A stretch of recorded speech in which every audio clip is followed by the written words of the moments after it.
মধু বাড়ির কাজ করছিল। এমন সময় তার শাশুড়ি সুনিতা এক সাধু বাবাকে সঙ্গে নিয়ে বাড়ি ফেরে। আরে মধু, তাড়াতাড়ি সাধু বাবাকে প্রণাম করো। সাধু বাবা, এই হলো আমার বৌমা মধু। 4 বছর আগে এই ডাইনির সঙ্গে আমার ছেলের বিয়ে হয়েছিল, কিন্তু এখনো কোনো সন্তানের জন্ম দিতে পারেনি।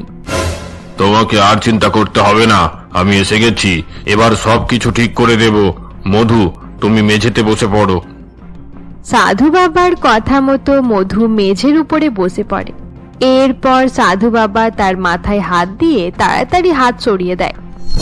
আরে আরে, আমি কি দেখলাম? এই মেয়েটার উপরে কোনো শাকচুনির নজর পড়েছে। এ কোনোদিনও মা হতে পারবে না, সারা জীবন বাঁজা হয়ে থাকবে। এরকম ভাবে বলবেন না সাধু বাবা, আমি মা হতে চাই। আমি তো অনেক আগে থেকেই জানতাম যে এই মেয়েটি কোনো ডাইনি হবে, না হলে বিয়ের এত বছর হয়ে গেল এখনো সন্তান জন্ম দিতে পারলো না কেন? এই মেয়েটার উপর থেকে শাকচুনির নজর সরানোর জন্য আমাদের কিছু করতে হবে।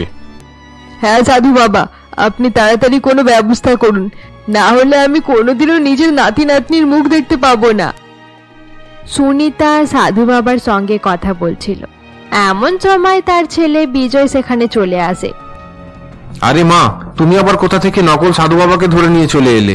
এসব মানুষেরা লোক ঠকানোর জন্য ছদ্মবেশে ঘুরে বেড়ায়। মুখ সামলে কথা বলো, আমি তোমাকে অভিশাপ দিলে তোমার পরিবার ধ্বংস হয়ে যাবে। আরে যাও যাও, তোমার মতো ঠকবাজ লোকেদের আমি ভয় পাই না। এরপর বিজয় সাধু বাবাকে অপমান করে সেখান থেকে তাড়িয়ে দেয়। সাধু বাবার চলে যাওয়ার পর সুনিতা বলে, এটা তুই কি করলি বিজয়? তুই জানিস না এই সাধু বাবা অনেক শক্তির অধিকারী? আরে মা, তার যদি সত্যি সত্যি কোনো শক্তি থাকতো তাহলে তাকে রাস্তাঘাটে ঘুরে বেড়াতে হতো না। এত যখন জানিস তাহলে নিজের বউয়ের চিকিৎসা করাচ্ছিস না কেন? তাকে বল সে যেন তাড়াতাড়ি আমাকে ঠাকুরমা হওয়ার সুখ দেয়। মা, আমি অনেকবার ডাক্তারকে দেখিয়েছি, ডাক্তার বলেছে তার মধ্যে কোনো দোষ নেই। সে গর্ভবতী হতে পারছে না কেন এটা ঠিক বোঝা যাচ্ছে না। এভাবেই দেখতে দেখতে কয়েকদিন কেটে যায়। একদিন সুনিতার মেয়ে কাজল তার ছোট ছেলে পিন্টুকে সঙ্গে নিয়ে মায়ের বাড়িতে ঘুরতে আসে। আরে কাজল, এই ডাইনি মেয়েটার জন্য আমার জীবন নরক হয়ে গেছে। কত আশা করেছিলাম নিজের নাতির সঙ্গে খেলাধুলা করব, কিন্তু এই মেয়েটার জন্য সব আশা শেষ হয়ে গেল।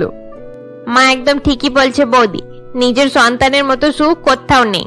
আমার পিন্টুর কথা একবার চিন্তা করে দেখো না, আমি নিজের পিন্টুর জন্য প্রাণ পর্যন্ত দিতে পারি। কিন্তু দিদি, আমি কি করব কিছুই তো বুঝতে পারছি না। তুমি কোনো ভালো জায়গা থেকে নিজের চিকিৎসা করাও। তুমি এটা ভেবে নিয়ে না যে কোনো ছেলেকে পালতে নিয়ে নেবে, কারণ মা কোনোদিনও অ্যাডপ্ট করা সন্তান এই বাড়িতে আসতে দেবে না। আমি ঠিক বলছি তো মা? হ্যাঁ হ্যাঁ, তুই ঠিকই বলছিস কাজল। পালতে নেওয়া সন্তানের ব্যাপারে আমি তো ভাবতেও পারবো না। মধু যদি এরকম কিছু করার কথা ভাবে তাহলে আমি তাকে এই বাড়ি থেকে বার করে দেব। সুনিতা এসব কথা বলছিল। এমন সময় কাজলের ছেলে পিন্টু খেলাধুলা করতে করতে সেখানে আসে। মধু দাঁড়িয়ে দাঁড়িয়ে কান্নাকাটি করছিল। এমন সময় পিন্টু তার কাছে যায়। মামি, তুমি কান্নাকাটি করছো কেন? তোমার কি হয়েছে? আরে না না পিন্টু, আমি কান্নাকাটি করছি না, আমি একদম ঠিক আছি। মধু খুব ভালোভাবে পিন্টুর খেয়াল রাখতো, তাই পিন্টু মধুকে অনেক ভালোবাসতো। মধু এবং পিন্টুর ভালোবাসা দেখে সুনিতা আর কাজলের প্রচন্ড রাগ হতো। নিজের সন্তান নেই তাই অন্য কারোর সন্তানকে নিয়ে টানাটানি করছে। তুমি একদম ঠিকই বলেছো মা, আমি চাই না মধুর পাল্লায় পড়ে আমার ছেলেটা হাতছাড়া হয়ে যাক। কি রে পিন্টু, এদিকে আয়। সারাদিন মামি মামি করতে থাকে। শাশুড়ি এবং ননদের মুখে এরকম কথা শুনে মধু অনেক দুঃখী হয়ে যায় এবং রান্নাঘরে গিয়ে কাজ করতে শুরু করে দেয়। অপরদিকে সুনিতা কাজলের সঙ্গে তার রুমে চলে যায়। আরে মা, আমার মনে হচ্ছে দাদার দ্বিতীয় বিয়ে দিয়ে দিলেই খুব ভালো হবে, তবেই তুমি নাতির মুখ দেখতে পাবে। বৌদির ভরসায় থাকলে কিচ্ছু হবে না। তুই একদম ঠিকই বলছিস কাজল, একটা ভালো সময় দেখে বিজয়ের সঙ্গে এই ব্যাপারে কথা বলতে হবে। ঠিক আছে মা, তুমি দাদার সঙ্গে কথা বলে নিও। আমার পরিচিত কয়েকজন ভালো ভালো মেয়ে আছে, একবার দাদা রাজি হয়ে গেলে আমি তোমাকে তাদের সঙ্গে আলাপ করিয়ে দেব। সুনিতা যখন তার মেয়ের সঙ্গে এসব বিষয়ে কথা বলছিল এমন সময় রুমের বাইরে থেকে মধু তাদের সমস্ত কথা শুনে ফেলে এবং কান্নাকাটি করতে করতে নিজের রুমে চলে যায়। এতদিন পর্যন্ত আমার অপমান করত, কিন্তু এখন আমার স্বামীকে কেড়ে নিতে চাইছে। বিজয়ের দ্বিতীয় বিয়ে হয়ে গেলে আমি বাঁচতে পারবো না। ঈশ্বর, তুমি কোনো পথ দেখাও, আমাকে না হলে আত্মহত্যা করতে হবে। এভাবেই দেখতে দেখতে সেই দিনটা কেটে যায়। পরের দিন সকালে সুনিতা যখন হল রুমে বসেছিল এমন সময় মধু খালি পায়ে সেখানে আসে। আরে মধু, তুমি সকাল সকাল খালি পায়ে কোথায় যাচ্ছ? মা, আমি একটা মানত করেছি, যতদিন পর্যন্ত আমার সন্তান হবে না আমি প্রত্যেক দিন খালি পায়ে 5 কিলোমিটার দূরের মন্দির পর্যন্ত যাব। তুমি যেখানেই চলে যাও না কেন কোনো লাভ হবে না। তুমি একজন ডাইনি, তোমার মতো মেয়েরা কোনোদিনও সন্তানের জন্ম দিতে পারবে না। মা একদম ঠিক কথাই বলছে বৌদি, তোমার এইসব করলে কোনো লাভ হবে না। মা, আমার সন্তান হচ্ছে না, এটার জন্য আপনাদের যতটা খারাপ লাগছে আমার তার থেকেও বেশি খারাপ লাগছে। এতদিন আমি সব কষ্ট সহ্য করে নিয়েছিলাম, কিন্তু কাল যখন আপনাদের মুখে শুনলাম আপনারা বিজয়ের দ্বিতীয় বিয়ে দিতে চাইছেন, তাই আমি এই মানত করে নিলাম। আমি বিজয়কে হারাতে চাই না মা। মধু যখন তার শাশুড়িকে এই সমস্ত কথা বলছিল এমন সময় বিজয় সেখানে আসে এবং মধুর সব কথা শুনে বলে, কি বললে? আমার দ্বিতীয় বিয়ে? হ্যাঁ বিজয়, আমি সন্তানের জন্ম দিতে পারছি না, তাই মা আর দিদি তোমার দ্বিতীয় বিয়ে দেওয়ার সিদ্ধান্ত নিয়েছে। এদের কথাই তোমাকে চিন্তা করতে হবে না মধু। মা এবং কাজল, আমি তোমাদেরকে আগেই বলে দিয়েছি মধুর মধ্যে কোনো খুঁত নেই। তোমরা বারবার মধুকে বিরক্ত করছো কেন? আমি তোর বেকার কথা শুনতে চাই না বিজয়, তোর বউকে বল তাড়াতাড়ি সন্তানের জন্ম দিতে। মধু, তোমাকে এসব নিয়ে ভাবতে হবে না। তুমি যাও, গিয়ে নিজের মানত পূরণ করো, হয়তো তোমার আস্থার জোরে আমাদের সন্তান হয়ে যেতে পারে। এরপর মধু খালি পায়ে বাড়ি থেকে বেরিয়ে পড়ে এবং 5 কিলোমিটার দূরের একটি মন্দিরে যায়। এভাবেই মধু প্রত্যেক দিনই সেই মন্দিরে যেতে শুরু করে এবং দেখতে দেখতে 3 মাস কেটে যায়। মধু, অনেক দিন হয়ে গেল, আমার মনে হয় এবার তোমাকে এসব বন্ধ করে দেওয়া দরকার। খালি পায়ে অত দূর পর্যন্ত হাঁটতে হাঁটতে তোমার পায়ে কত আঘাত লেগেছে, এরকম ভাবে তুমি অসুস্থ হয়ে পড়বে। না বিজয়, আমি এত সহজে হার মানব না। যতদিন পর্যন্ত আমার মানত পূরণ হবে না আমি একইভাবে সেখানে যেতে থাকবো। এভাবেই দেখতে দেখতে আরো 3 মাস কেটে যায় এবং একদিন হঠাৎ মধু কাজ করতে করতে অজ্ঞান হয়ে যায়। বিজয় তাড়াতাড়ি মধুকে হসপিটালে নিয়ে যায়। কংগ্রাচুলেশনস বিজয় বাবু, আপনি বাবা হতে চলেছেন, আপনার ওয়াইফ প্রেগনেন্ট। ডাক্তারের কথা শুনে বিজয় অনেক খুশি হয়ে যায় এবং বাড়ি ফিরে আসে। মধুকে সুস্থ বাড়ি ফিরতে দেখে তার শাশুড়ি নিজের মেয়েকে বলে, আরে কাজল, এই মেয়েটা সুস্থ হয়ে বাড়ি ফিরে এলো। বিজয় এমন ভাবে হসপিটালে নিয়ে গিয়েছিল যেন আর বাঁচবে না। এই ডাইনিটা মরে গেলে আমি নিজের ছেলের দ্বিতীয় বিয়ে দিতে পারতাম। তুমি একদম ঠিকই বলেছো মা, তাছাড়া দুজনকে অনেক হাসি খুশিও মনে হচ্ছে। আরে বিজয়, তোদেরকে এত হাসি খুশি মনে হচ্ছে কেন? মধুর সঙ্গে থাকতে থাকতে তুইও কি নাটক করতে শুরু করে দিয়েছিস নাকি? আরে মা, আমি তোমাকে এমন খবর দেব যেটা শোনার পর তুমি অনেক খুশি হয়ে যাবে। তুমি ঠাকুমা হতে চলেছো, মধু প্রেগনেন্ট। থাক থাক, আমাকে এত বড় মিথ্যা কথা বলতে হবে না। আমি ভালো করেই জানি এই মেয়েটা কোনোদিনও মা হতে পারবে না। মা, বিজয় সত্যি কথা বলছে, আমি সত্যি সত্যি মা হতে চলেছি। মা, তোমার বিশ্বাস হচ্ছে না যখন, তাহলে বিশ্বাস করতে হবে না। কয়েকদিন পর তুমি নিজেই বুঝতে পেরে যাবে। আজ থেকে মধুকে বেশি কাজ করতে দেবে না। এবার আমি বুঝতে পেরেছি, তোর বউ কাজ থেকে বাঁচার জন্যই এই নাটকটা শুরু করেছে। ঠিক আছে, সে যখন কাজ করতে চাইছে না তাহলে আজ থেকে তাকে কোনো কাজে হাত দিতে হবে না। এমনিতেই আমাদের বাড়িতে কম কাজ থাকে, আমি নিজেই করে নিতে পারবো। বিজয় এবং মধুর অনেকবার বলার পরেও সুনিতা তাদের কথা বিশ্বাস করে না। এরপর থেকে সুনিতা একাই বাড়ির কাজ করত এবং মধু বেড রেস্ট করত। এভাবেই দেখতে দেখতে 2 মাস কেটে যায়। একদিন মধু যখন হল রুমে দাঁড়িয়েছিল এমন সময় সুনিতা নিজের মেয়েকে বলে, দেখতে দেখতে 2 মাস হয়ে গেল, কিন্তু এই মহারানীটা এখনো কোনো কাজ করছে না। জানি না আর কতদিন পর্যন্ত প্রেগনেন্ট হওয়ার নাটক করবে। তুমি একদম ঠিকই বলেছো মা, কেউ এতটা নিচে নামতে পারে আমি তো বিশ্বাসই করতে পারছি না। মা, আপনি এখনো ভাবছেন আমি নাটক করছি? আমি সত্যি সত্যি প্রেগনেন্ট। আরে বৌদি, তোমাকে আর মিথ্যা কথা বলতে হবে না। তুমি কত রকমের নাটক করতে পারো আমরা বুঝতে পেরে গেছি। ঠিক আছে, আমি আপনাদেরকে জোর করে বোঝানোর চেষ্টা করব না। কিছুদিন পর থেকে যখন পেট দেখা যাবে তখন আপনি নিজেই বুঝতে পেরে যাবেন। তার মানে তুই এখনো বাড়ির কাজ করবি না, তাই তো? মা, ডাক্তার আমাকে কাজ করতে বারণ করেছে। আমি চাই না বাড়ির কাজ করতে গিয়ে আমার সন্তানের কোনো রকম ক্ষতি হয়ে যাক। ঠিক আছে, আমার সামনে অত ড্রামা করতে হবে না। এমনিতেই বিজয় আদেশ করে দিয়েছে আমরা যেন তোকে দিয়ে কোনো কাজ না করাই। আমি তো এই বাড়ির চাকর হয়েই রয়ে গেছি। তুমি একদম ঠিকই বলেছো মা। তোমার সঙ্গে সঙ্গে আমাকেও বাড়ির কাজ করতে হচ্ছে। আমি নিজের শ্বশুর বাড়িতেও কাজ করে করে পাগল হয়ে যাই, আর নিজের মায়ের বাড়িতে এসেও কাজ করতে হয়। আমার জীবনটাই বেকার হয়ে গেল। শাশুড়ি এবং ননদ এভাবেই মধুকে বারবার অপমান করত। দেখতে দেখতে 4 মাস হয়ে যায় এবং মধুর পেট দেখা যেতে শুরু করে। একদিন মধু যখন হলরুমে বসেছিল এমন সময় তার শাশুড়ি দূর থেকে তাকে দেখে কাজলের সঙ্গে কিছু কথা বলতে শুরু করে। আরে কাজল, মধুর পেটের দিকে দেখ। তোর কি মনে হয় সে কি সত্যি সত্যি প্রেগনেন্ট, নাকি খেয়ে খেয়ে মোটা হয়ে গেছে? অতটাও বড় পেট নয় মা, আমার তো মনে হচ্ছে সে বসে থাকতে থাকতে মোটা হয়ে গেছে। এভাবেই দেখতে দেখতে আরো কয়েকদিন কেটে যায়। মধু বেশিরভাগ সময় অসুস্থ থাকতো এবং বারবার বমি করত। একদিন মধু যখন নিজের রুমে ছিল এমন সময় সুনিতা তার কাছে যায়। আরে বৌমা, আমাকে ক্ষমা করে দাও। এবারে আমি বুঝতে পেরে গেছি যে তুমি সত্যি সত্যি প্রেগনেন্ট। এতদিন পর্যন্ত আমি ভাবছিলাম তুমি আমাকে মিথ্যা কথা বলছো। এতে আপনার কোনো ভুল নেই মা। আমি এত বছর থেকে আপনাকে এই সুখবর দিতে পারিনি, তাই আপনার বিশ্বাস হতে দেরি হয়েছে। আমার অনেক আনন্দ হচ্ছে, আমি ঠাকুরমা হতে চলেছি। সুনিতা এই বলে রুম থেকে বেরিয়ে পড়ে এবং নিজের মেয়ের কাছে গিয়ে তাকে এই সুখবর দেয়। আরে মা, এটা তুমি কি বলছো? বৌদি সত্যি সত্যি প্রেগনেন্ট? আরে হ্যাঁ, আমি একদম ঠিকই বলছি। আমি তার পেটে হাত দিয়ে দেখেছি।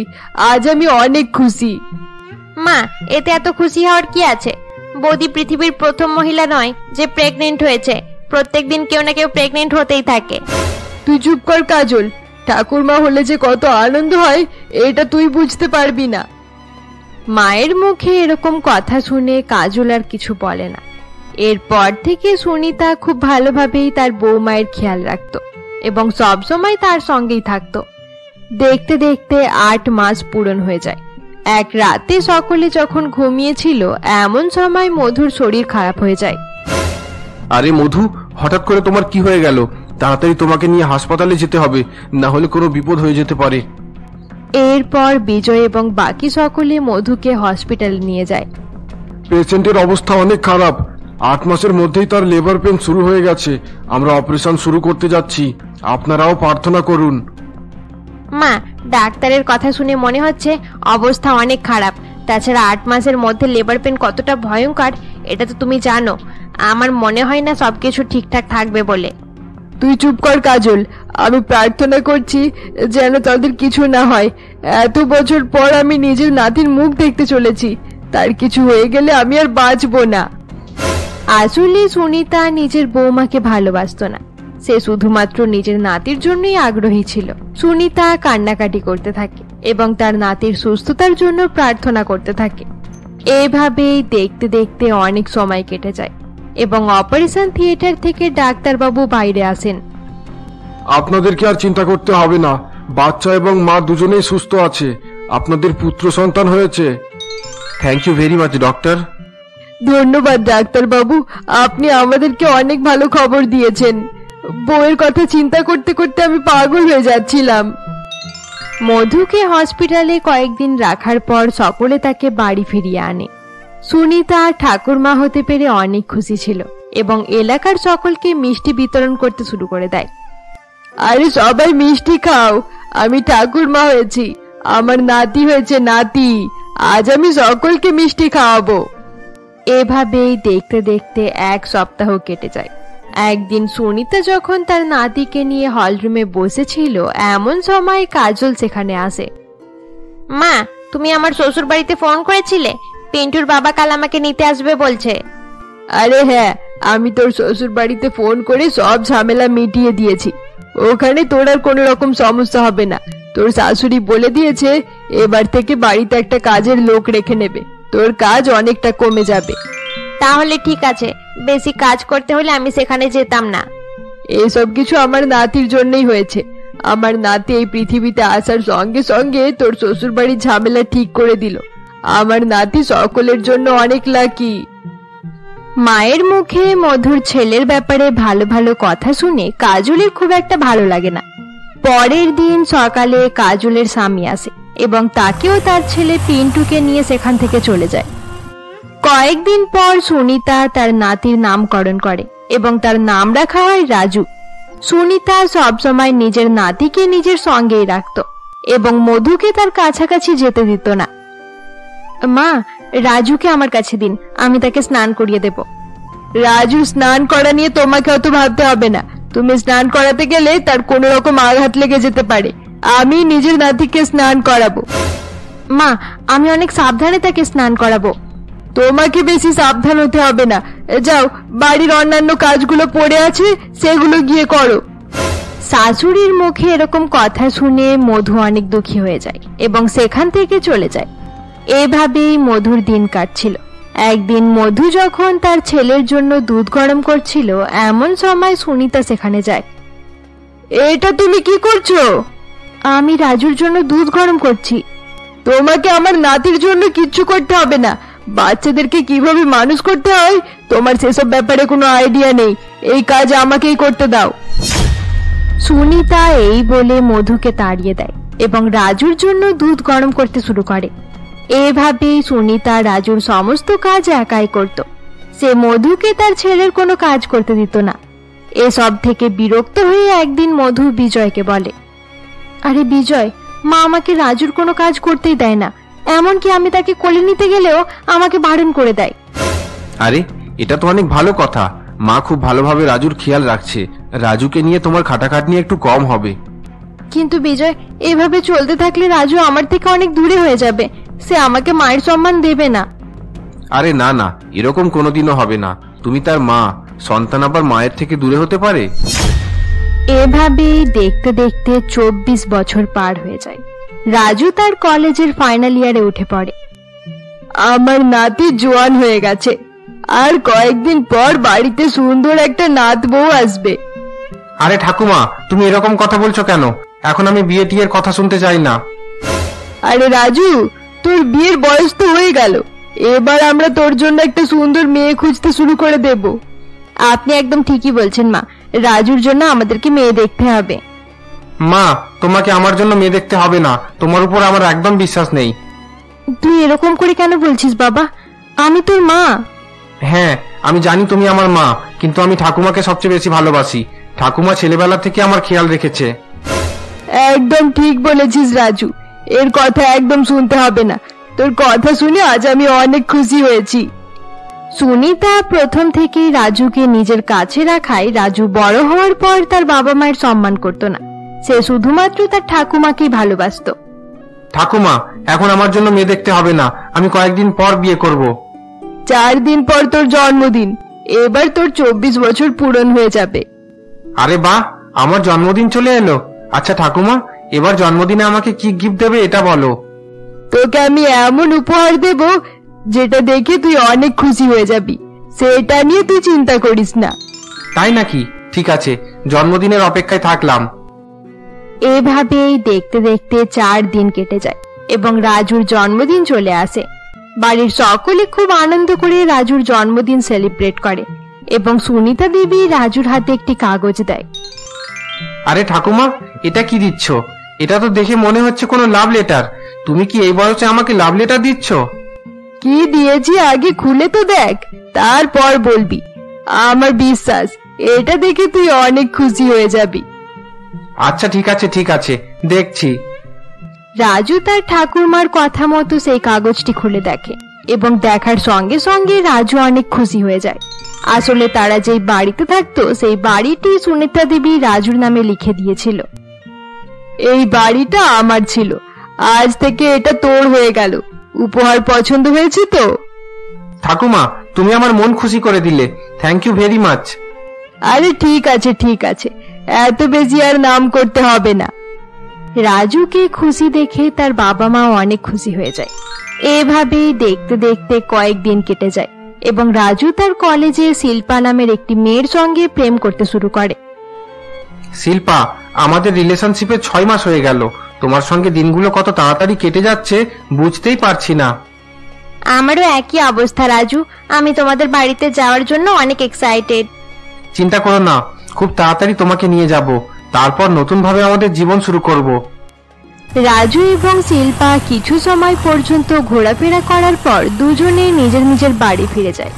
রাজু বাড়ি ফিরে দেখে তার বাবা মা এবং ঠাকুমা একসঙ্গে বসে কিছু আলোচনা করছে।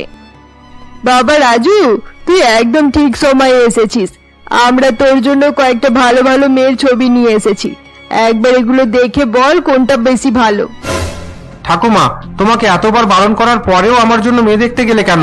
তুমি কি আমার সাধারণ কথা বুঝতে পারছো না? আমি এখন বিয়ে করতে চাই না। আরে রাজু, নিজের ঠাকুমার সঙ্গে এভাবে কথা বলছিস কেন? বিয়ে করতে চাস না ঠিক আছে, কিন্তু এতে এত রেগে যাওয়ার কি আছে? তোমরা সহজভাবে আমার কথা বুঝতে পারছো না, তাই আমাকে রেগে যেতে হচ্ছে। আমি পরিষ্কার বলে দিচ্ছি, আমি এখন বিয়ে করতে পারবো না। রাজু এই বলে রাগ করে নিজের রুমে চলে যায়। রাজুর চলে যাওয়ার পর তার মা বলে, আরে বিজয়, আমার মনে হচ্ছে রাজু কোনো মেয়েকে পছন্দ করে, কিন্তু সে আমাদেরকে সেই মেয়ের ব্যাপারে বলতে পারছে না। হয়তো আমাদেরকে বলতে লজ্জা পাচ্ছে। চিন্তা করো না, কাল আমি তার রুমে খোঁজাখুঁজি করে দেখব, রাজু কাকে ভালোবাসে সে ব্যাপারে জানা যাবে। পরের দিন সকালে রাজু কলেজে চলে যাওয়ার পর বিজয় তার রুমে যায় এবং আলমারিতে খোঁজাখুঁজি করতে থাকে। খুঁজতে খুঁজতে বিজয় ফাইলের ভেতর থেকে একটি কাগজ পায়। সেটা দেখে বিজয় অবাক হয়ে যায়। তাহলে এই ব্যাপার, এই কারণে রাজু বিয়ে করতে চাইছিল না। বন্ধুরা, আজকের জন্য এতটাই। গল্পটি তোমাদের ভালো লাগলে অবশ্যই লাইক করে দিও, আর গল্পের পরবর্তী পর্ব দেখতে আমাদের চ্যানেলকে সাবস্ক্রাইব করতে ভুলবে না।